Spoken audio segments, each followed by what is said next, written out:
Hi everybody, welcome back to a new video.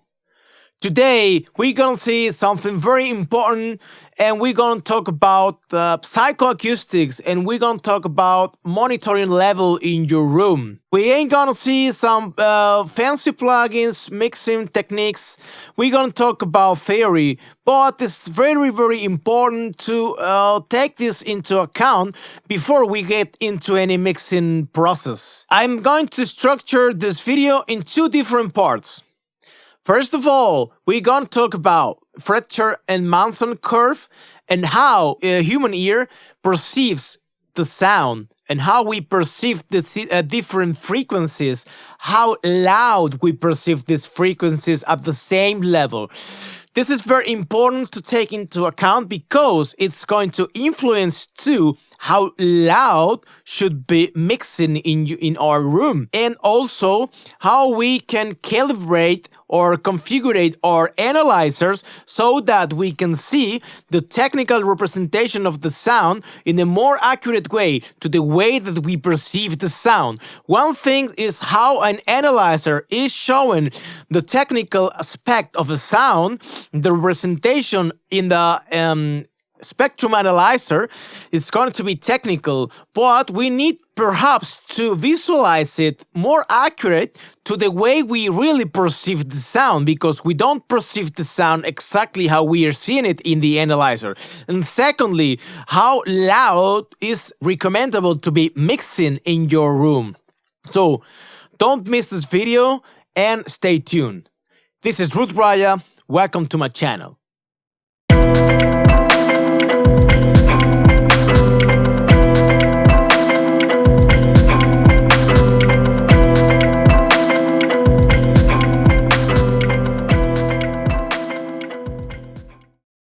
Hi everybody, welcome back.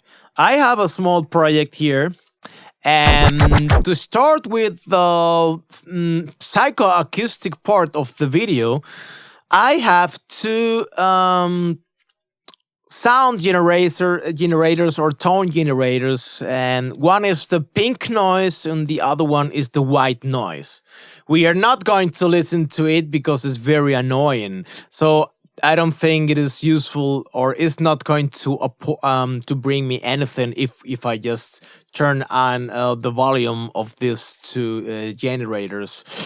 Important is the technical aspect of these both different noises that we're going to use, and the point where we should start is the Fletcher and Munson curve.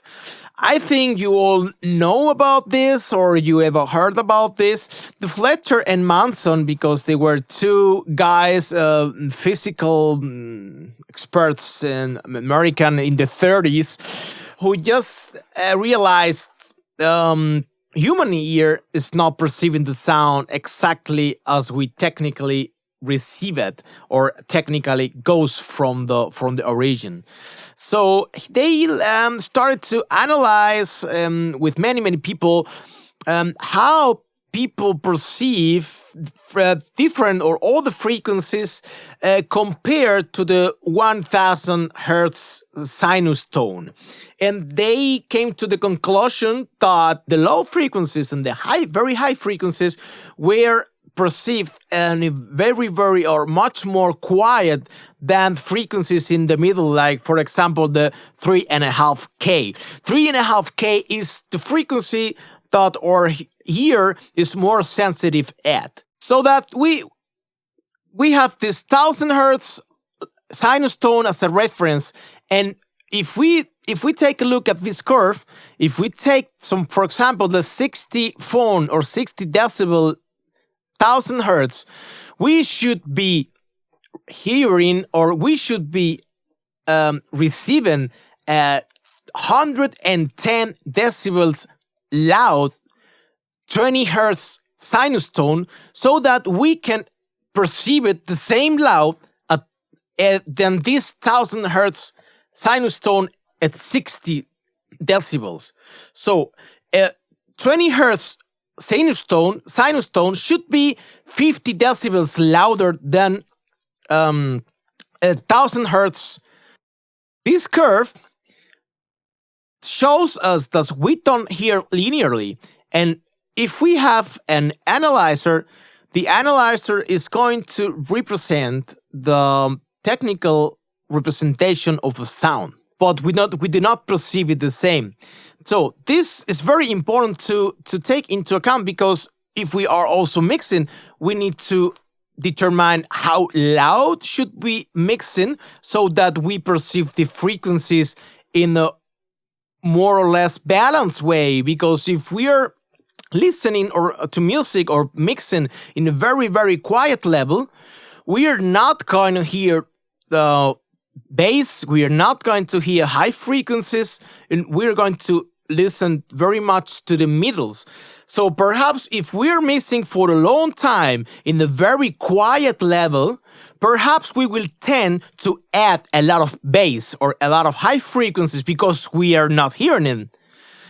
On the other side, if we're mixing in a very, very loud level, the proportion will be different, and we will perceive then the bass and the highs louder than in a moderate level. That means after a long time mixing in a very loud level, perhaps we will tend to reduce bass and highs because we perceive them very loud. And perhaps our mix is gonna be false because we will have not enough bass and not enough high frequencies. So that's why this is so important.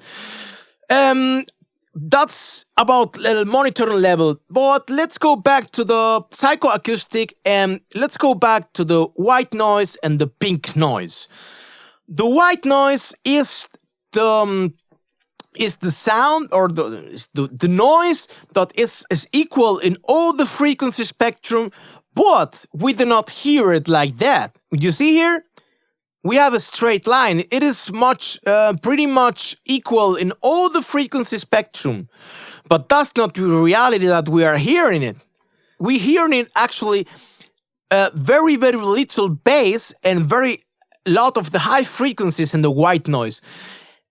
And in the pink noise, if you see, we have the bass much more pronounced than the highs, but we perceive it like is the noise that we perceive equal in all the frequencies.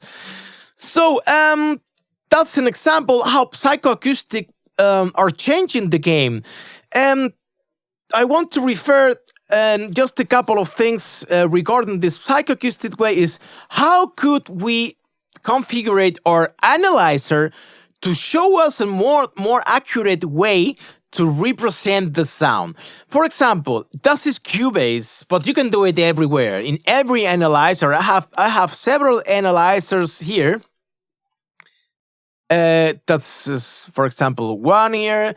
That's one more here, and that's very big. I don't like it that big. Let's make it smaller. Yes, and that's one more here. Frequency, for example. Well, let's play with these four.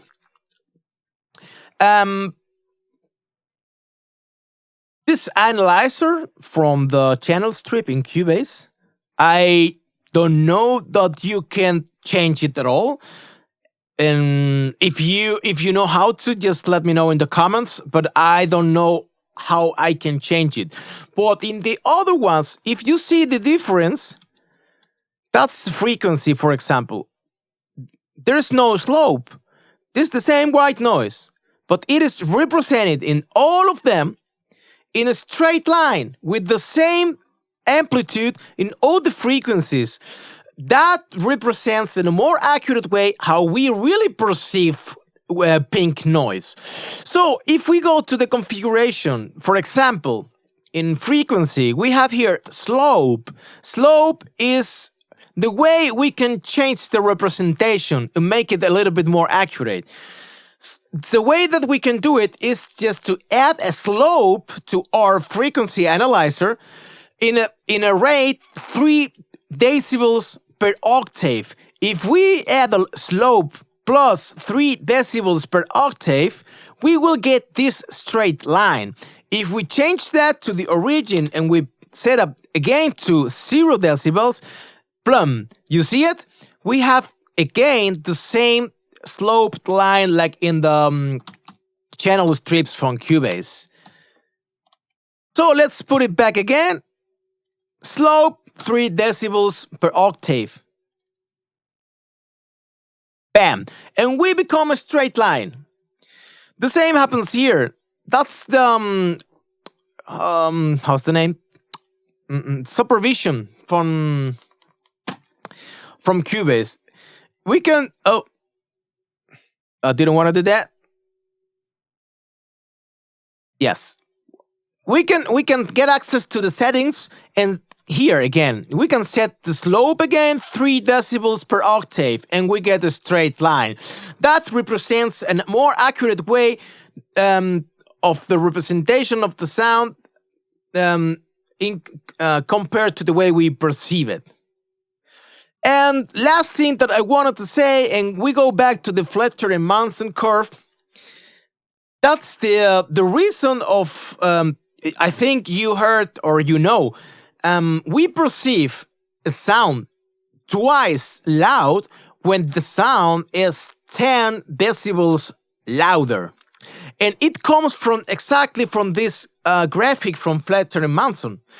We don't have to confuse that with the fact that sound pressure level, we're talking about pressure in Pascal units.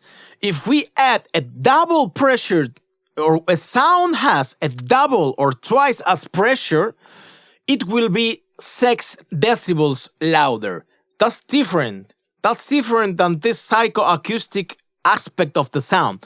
We perceive a sound twice as loud by an amplitude 10 decibels louder. That's what we perceive twice as loud. So that's all that I wanted to say about psychoacoustics. Now let's go now into monitoring level, because it's really familiar with this or it's a consequence of this Fletcher and Munson curve, or this psychoacoustic aspect of sound.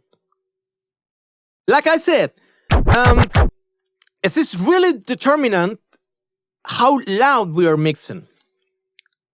Because if we mix in a constant level, we will be making sure that our mixes are going to sound stable. Our mixes are going to sound stable because we will always mix in the same reference level, and we will make sure that the basses and the highs are going to be in all our mixes very similar balance, because we will not be mixing sometimes very loud, sometimes very quiet, and then we will have what I said before. If we mix in for a long time in a very loud level, we might tend to reduce the amount on bass and the amount on high frequencies, what is false. Because what I said, in a moderate level, the proportion will be completely different as in a higher level between bass and the mids. The same happens in the quiet level. So make sure you are mixing in a constant reference level. Which level? That's going to be very important to know. And that's what we're going to see today. It depends on your room. What size is your room? In professional industry like film, cinema, radio, and big studios, they take, or it's like a long time established, a reference level so that all studios are working in the same SPL in the mixing room. That's nothing to do with loudness. That's nothing to do on how loud your mix is going to be. That's completely different. Then we will be talking about scales and RMS and loudness units, etc., etc., etc. There's nothing to do with it. That is what we see here. You see here digital. I'm using here digital scale, but you can use, so for example, was Bobcats just established someday. Well, this guy, what he did was reducing the mark of 0 decibels to the minus 20 decibels full scale, or minus 14 or minus 12, so that you make sure you're not mixing louder than that. That's just to avoid that you go up to the limit and you are eating your headroom. So this guy just invented a new system of scales so that you're mixing with much more headroom depending on what style music you have. So that's something completely different. But you have to know how loud you want to mix, and then you can establish the volume of your monitors, of your control room, and in your room. So depending on how big your room it is, and like I said before, in industrial industry standards for above all cinema, film, radio, etc., etc., etc.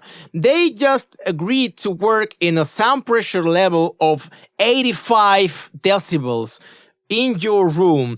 So they calibrated the monitors so that a level of, for example, minus 20 decibels full scale, we're giving you 85 decibels in your position, so that all the studios working together, they are listening at the same level, so they can judge the sound in a very, very similar way. I'm not going to talk about how to calibrate, because that's not going to be so important for your studio. It's going to be important for your studio that you know how loud you're mixing, and you can just measure it if you have if you have a small hardware to measure the sound pressure level, then you can use it. If you use it, you have to make sure you're using the C-weighted curve, and you're setting the hardware to a slow reaction, okay? And pointing the microphone to the ceiling and not to the speakers. Like I said, this industry standard, for example, above all for cinema, they decided to use 85 decibels, and later on they discovered that they were not calibrating properly, and then they changed it to 83 decibels. But anyway, that might be damn loud in your room, because we're talking about rooms like 150 cubic meters. That's much bigger than your room and my room. So I have found a very, very interesting article by Sound and Sound. I'm leaving you the link in the description, where you have I'm showing you here, according to the size of your room, how loud is recommendable to be mixing at. For example, you see here the size.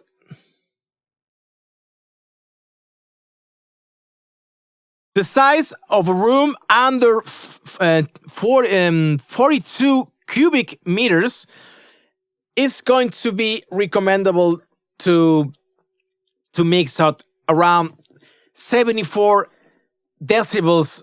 Talking about sound pressure level in your position. And from now on, you can calculate how many cubic meters you have, and make sure you're mixing always at that level. You can use a device like your telephone, like here, and you can make measurements with it. It's perhaps not going to be very accurate, but I don't think you need a very accurate measurement so that you have the same level with other studios. But you make sure you're working always somewhere between 74 and 78 decibels. I don't think your room's gonna be much bigger than that, because 85 or 83 is crazy for your room. Your room is going to react to this loud volume, and you're going to become early reflections and etc, etc, etc. And it's not gonna help, and you're gonna get your ear tired, and you're gonna be fucking up the mix. So make sure you can configure your control room or your speakers so that you always mix at the same level. And for example, Cubase, you have here the option of setting in the settings of the program a reference level. So I already put it in like for me it's like minus 22.2. But you can take a listen, take your hardware for measuring or your telephone, and use like it's important to use a pink noise, and it's better if you filter that pink noise between 500 hertz and 2 kilohertz, so that you don't get some problems with lows and highs unless you have a very, very well treated room. Just filter this pink noise in a mono signal, make measurements in your position, and make sure you're mixing always at the same level. On the other side, that's also gonna be helpful for something. If you're mixing always at that level, of course you're going to change sometimes, and you're going to put it a little bit louder to listen to a particular thing, or solo channel, because you need to hear something, I don't know, or perhaps you make it a little bit quieter. But make sure when you're mixing at this constant level always, because with the time you're going to realize that the loudness of your mixes is going to be always the same without you taking much care of the meters of your DAW.